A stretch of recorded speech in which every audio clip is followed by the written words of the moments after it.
وصفة الخفيفي العراقي، صوايا العراقيات اكتبولي بالتعليقات شو رأيكن. عن جد هي كتير طيبة وما بتشبه على فكرة المعمول السوري.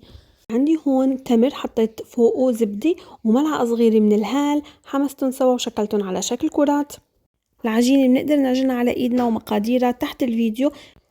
ضفت 3 أكواب من الطحين، ملح وهال، ملعقة كبيرة من السكر، فيكن تحطولها 3 أو 4 ملاعق، بس أنا عندي التمر كتير حلو ما احتجت أكتر من ملعقة. زبدة غطيتها لحتى ما تعبي الدنيا وعجنتها، وبعدين ضفت كوب من الحليب بشكل تدريجي لحتى صارت عندي العجينة طرية بهذا الشكل، ما بتشبه عجينة المعمولة السورية أبدا. بعدين شكلتهم على شكل كرات وحطيت بقلب كل كرة طابة من التمر.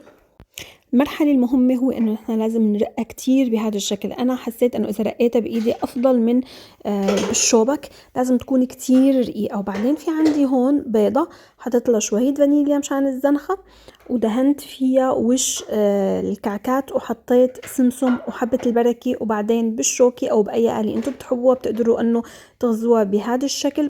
حطيتها بالفرن لمدة ربع ساعة على درجة حرارة 180 وطلعوا بهذا الشكل.